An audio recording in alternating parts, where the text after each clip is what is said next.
e a gente quer fazer todo o plano. E aí vem a vida, né? E vem seja lá como você chama isso, vem a vida e pô, uma onda em cima da gente que acontece do jeito que tem que acontecer e não do jeito que a gente quer. Eu acho que esse é o primeira coisa que a gente tem que entender. As coisas acontecem no tempo que elas têm que acontecer e não no tempo que a gente quer. Óbvio, a gente tem que se programar? Tem. Mas nada acontece nem antes nem depois, é sempre no tempo certo, né? Isso é muito mágico na vida da gente, em tudo. Acho que essa é a primeira coisa.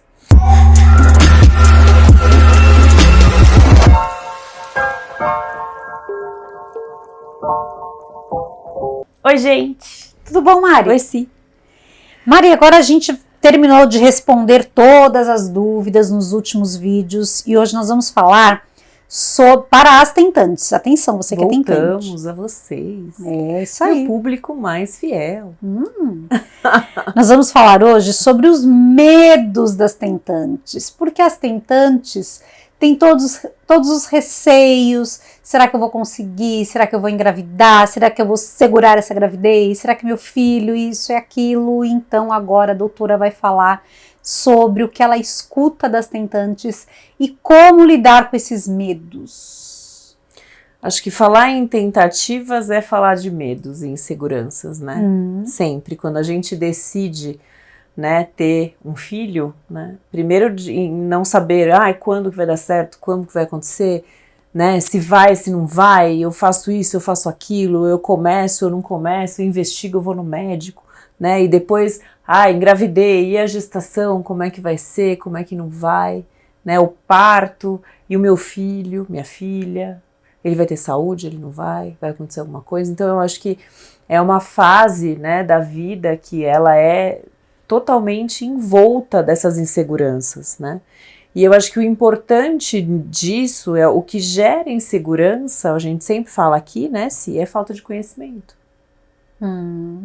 Quando a gente não conhece uma coisa, quando a gente não sabe como vai, né, a gente sempre quer ter controle sobre tudo. Então eu quero engravidar agora, meu filho vai ser leonino, então eu preciso engravidar em tal mês, para que ele nasça no mês de julho, plá, plá, pli, pli, pli, nananã, e assim, e ele vai estudar em Harvard, com 5 anos ele vai para uma escola suíça, e a gente quer fazer todo o plano. E aí vem a vida, né?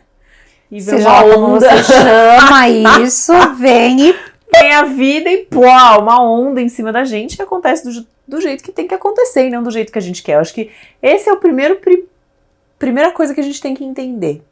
As coisas acontecem no tempo que elas têm que acontecer e não no tempo que a gente quer. Óbvio, a gente tem que se programar? Tem. Mas nada acontece nem antes nem depois, é sempre no tempo certo, né? Isso é muito mágico na vida da gente, em tudo. Acho que essa é a primeira coisa. Aí o resto, eu acho que as tentantes ficam muito preocupadas. Será que eu tô fazendo tudo certo? Que eu tô tomando tudo certo? Nananã. Então aí eu acho que ter um acompanhamento de confiança é muito importante, né? Fazer os exames. Quando que eu vou no médico quando eu engravidar? Não, quando engravidar não, antes de engravidar. Bem antes. Né? Pra gente se preparar, pra gente conseguir, pra gente ter uma gestação saudável, a gente precisa começar a preparar o corpo muito tempo antes, né? A gente sabe que o óvulo que vai ovular, ele começa a ser recrutado quase 1 ano antes. Caramba. Até ele chegar na fase de ovulação e de fecundação. Então, a gente tem que pelo menos 1 ano antes se preparar, pra gente já cuidar desse óvulo. E tem o pai, precisa cuidar do pai também, que ele doa 50% do material genético. Exatamente, é que o espermatozoide com 3, 4 meses você já consegue uma bela melhorada, né? O óvulo nosso, ele nasce com a gente. Né? Então é muito mais difícil, né? E aí, o que eu mais ouço, né, no consultório? Principalmente o medo de não dar certo, medo de acontecer alguma coisa, medo de eu ter um aborto, medo de eu ter um problema, né? Isso é muito, muito, muito constante. Essa ansiedade, quando vai acontecer, quando eu vou conseguir, né?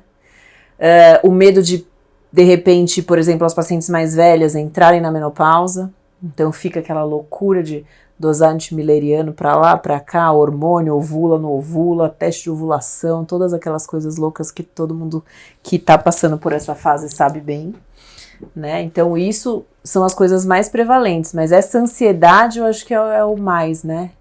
E lidar com a ansiedade nas tentativas é uma coisa muito importante, porque a ansiedade ela afeta diretamente a ovulação. Como a gente falou aí em vários vídeos anteriores, o processo de produção hormonal ele começa no cérebro. E quando eu estou ansiosa, quando eu estou estressada, eu tenho produção de radicais livres no cérebro. E esses radicais livres eles podem afetar o funcionamento dos hormônios, a produção desses hormônios. Tanto é que uma paciente, uma pessoa que está extremamente ansiosa, ela pode ficar sem menstruar, porque ela não está ovulando. E aí, sem bebê. Aí, sem ovular, ninguém engravida, né, gente? Então, eu acho que isso é muito importante. E assim, a ansiedade, ela tem vários níveis, né? Na minha consulta, eu discuto um pouco sobre saúde mental, até para saber orientar essa paciente, se ela precisa de acompanhamento ou não, né? E a ansiedade, todo mundo tem ansiedade, né? Se a gente não tivesse ansiedade, a gente não viveria, né? Que é aquela coisa de querer saber o que vai acontecer no futuro sempre. Mas dependendo do grau dessa ansiedade, essa paciente às vezes precisa de ajuda, né? E é aí que a gente tem que orientar, encaminhar para uma terapia, para uma meditação, um exercício, alguma coisa. A gente tem que conversar sobre isso com a paciente e a gente tem que tratar isso, porque se ela continuar ansiosa, às vezes a gente pega uma paciente que está com cortisol super alto, né, e consequentemente com a melatonina super baixa, porque os dois são antagonistas, ela acorda à noite porque ela está estressada, né, e tudo isso vai afetar a fertilidade. Então, e eu já ouvi milhares de pessoas fazerem posts e escreverem: a ansiedade não atrapalha, o medo não atrapalha, a depressão não tem nada a ver com a gravidez, parem de pensar nisso. É muito perigoso, né, gente, a gente ouvir algumas coisas aí que não tem nenhum fundamento. Então, prestem atenção nisso. Se vocês acharem que isso é uma coisa que está atrapalhando, procurem ajuda, né? Tentem resolver esses problemas, tentem contornar isso de uma forma que não atrapalhem vocês no dia a dia, né? Que isso é muito, muito, muito importante. Mari, e para finalizar esse assunto, quando eu acho que a confiança, né? Como você estava falando, confiar, né? A confiança, ela diminui o nosso medo um pouco, né? Sim. Então, algumas pessoas, elas têm um pouco de dificuldade de seguir alguns aconselhamentos, né? Então, e se pautam pelo que terceiros falam. Então, vão a uma consulta médica, o médico orienta, e aí a amiga tomou um medicamento, a vizinha tomou uma vitamina ou não sei o quê, e aí ela ou incorpora, né, também esse tratamento que era para uma outra pessoa, ou começa a questionar seu médico, porque fulano, tal. A confiança, Mari, qual é o nível de confiança que a gente tem que ter, né? Até onde é confiável, até onde não é. O que eu quero dizer? Como é que eu sei que eu estou com um profissional com que eu confio? Porque eu como paciente, eu tenho que confiar naquele médico que está me atendendo, não? Sim, mas eu acho que isso é questão de conversar, né? Quando você conversa e hoje a gente tem informações por todos os lados, né? Qualquer lugar que a gente olha, a gente tem uma informação. E aí quando você chega, e principalmente quem está nesse processo de tentativas, quando chega no médico já estudou, já olhou, já viu, né? Uma coisinha, já viu um postzinho ali, já estudou um negocinho ali. Então, quando você chega num consultório médico e a pessoa simplesmente joga um monte de coisa em cima de você sem justificativa, se ela não consegue explicar, acho que isso é um motivo. Então, né? assim, procurem conversar mais e com pessoas técnicas, Exato. Né? Aí que não eu quero chegar. Na comadre, essas coisas são muito perigosas, né? Exatamente. Mas falar é só vitamina, gente. Vitamina também faz mal em excesso. Por isso que eu sempre falo para vocês, toda e qualquer dosagem tem que ser orientada por exames. Às vezes um chazinho vai te fazer um mal horrível, e é só um chazinho, não é só um chazinho, né? A gente falou há muito há bastante tempo sobre o consumo de álcool, só um licorzinho que pode afetar a saúde do seu filho. De jeito nenhum. Então, assim, confie no seu médico, confie no que ele fala. E se você não confiar, troca, até você confiar. Exatamente. Esse é o, né? Então, esse é o grande segredo. E uma coisa, uma forma de enfrentar o medo também é saber o que está acontecendo, é investigar.